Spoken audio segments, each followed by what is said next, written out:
يا صباح الرغاوي، صباح النضافة والحاجات الحلوة. حبايبي عاملين ايه؟ صباح الخير عليكم. اخباركم ايه؟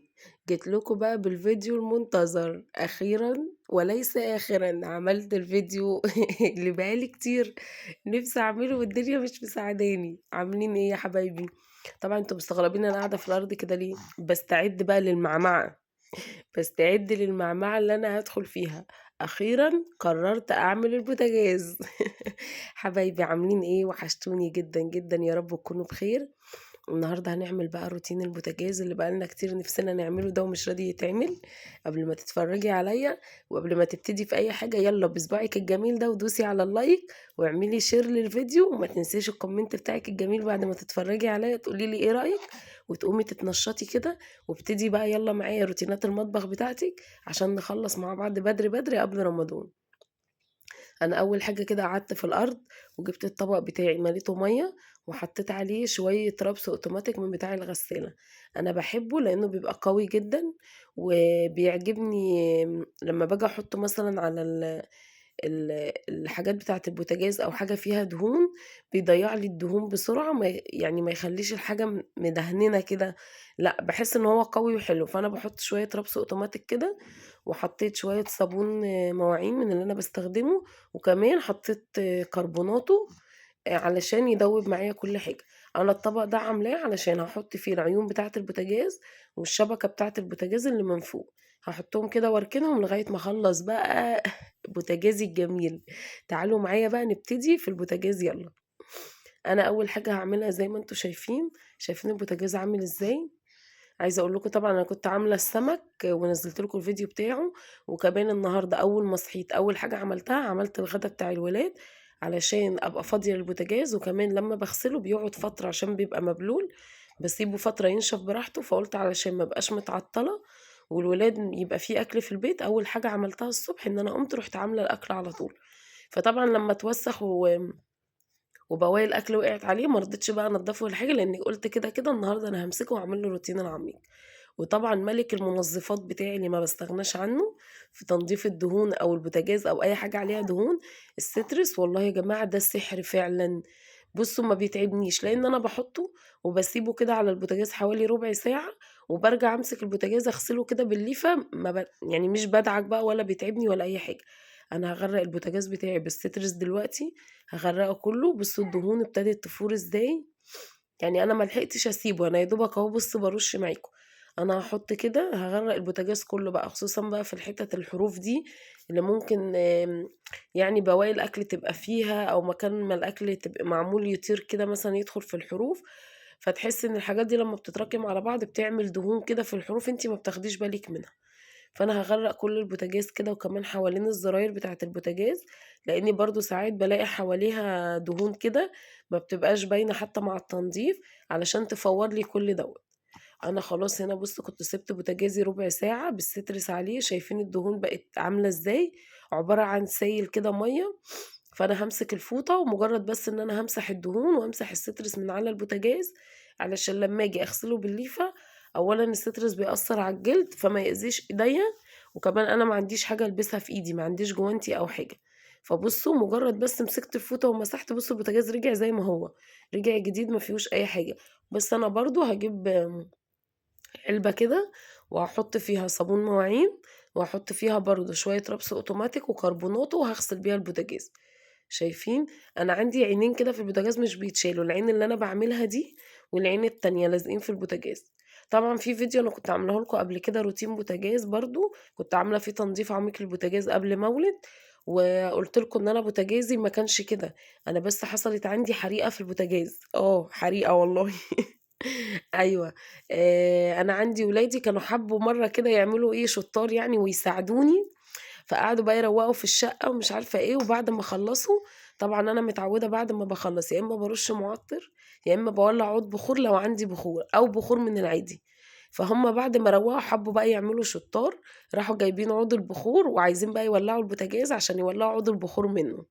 فولّعوا عين، العين ما رضيتش تولع معاهم، راحوا مولّعين العين التانية، وسايبين غاز العين الأولانية مفتوحة. فلا عقبال بقى الولاعة ما ولّعت معاهم، الغاز بقى بتاع العين الأولانية والعين التانية ده طبعًا فيه غاز وده غاز، راحت النار ماسكة في العينين من ناحيتين، فهُم اتخضّوا، قعدوا يدلقوا مَيّة على البوتاجاز مش راضي يطفي معاهم. فعايزة أقول لكم طبعًا عقبال بقى الدنيا ما طَفِت منهم، كان البوتاجاز الstainless بتاعي دوّة كان عبارة عن سواد، وطبعًا الإزاز بتاع البوتاجاز فرقع، بس إزاز البوتاجاز ده مش فرقع من النار، أنا كنت مرّة باطبخ وأنا واقفة لقيته مفرقع في وشي، فجوزي قال لي إن دي حاجة اسمها سرطان سرطان إزاز، عادي بييجي للإزاز فجأة بيفرقع لوحده.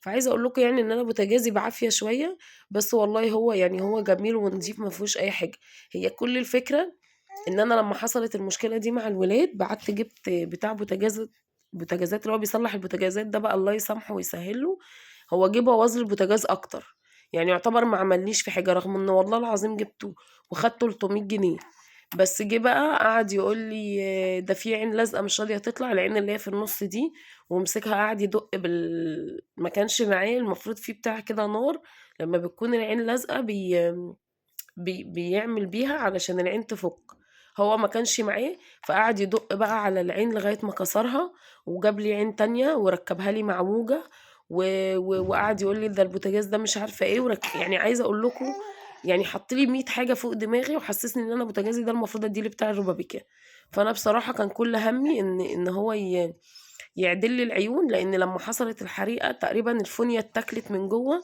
فكنتِ تيجي تبقي قاعدة الغاز ريحته طالعة، حتى وأنتِ قافلة عين البوتاجاز لأ البوتاجاز مطلّع يعني غاز، فكان كل هَمّي إن هو يغيّر لي الفويل بتاعة البوتاجاز اللي هي باظت دي، وبعد كده أبقى أجيب بقى الراجل النضيف اللي أنا متعودة عليه، لإن أنا لمّا كلمته ساعتها ما كانش موجود كان مسافر، فجِبت بقى الراجل دوّة، فقُلت لأ خلاص هو يعمله لي كده أي حاجة، وبعد كده أبقى أجيب بقى الراجل اللي أنا أعرفه دوّة لمّا يرجع من السفر يضبط لي بوتاجازي، لكن أنا بوتاجازي الحمد لله استنوا الموبايل بيرن وكالعادة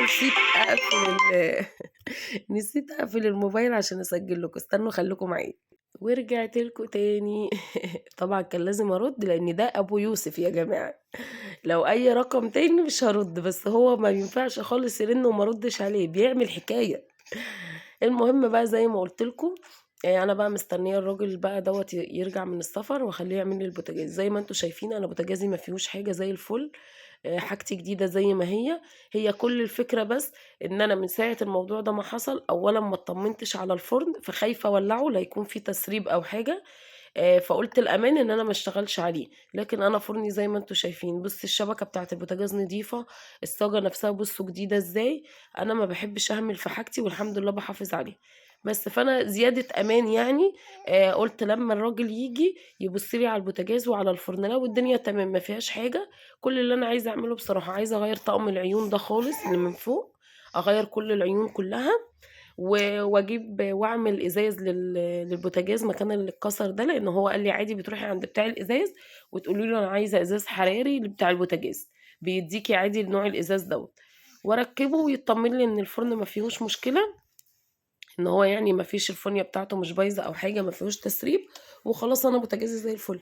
بس هو زيادة أمان ليّا وولادي يعني ما باحاولش أشغّل الفرن، وشغّالة على الفرن اللي هو الكهربا.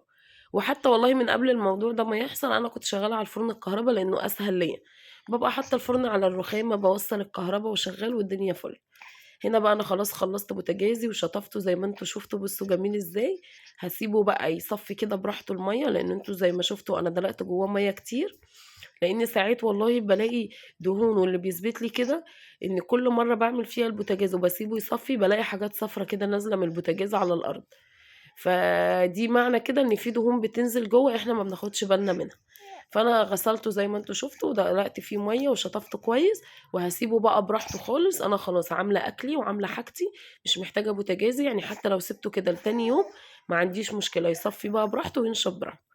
أنا بقى قُلت عقبال بقى البوتاجاز بتاعي ما يصفّي وينشف، هامسك بقى الحوامل بتاعة البوتاجاز بتاعتي زي ما أنتم شايفين، أنا كنت عاملة معاكم خلطة المَيّة دي وقُلت لكم أنا حطيت فيها بقى رابسو أوتوماتيك وصابون وكربوناتو، وكمان كنت حاطة فيها شوية سيترس كده من الإزازة، وحطيت فيها بقى العيون بتاعة البوتاجاز والحوامل بقى بتاعة البوتاجاز، وقُلت بقى أمسكهم إيه أدعكهم كده عشان لو في أي دهون والّا حاجة يطلع.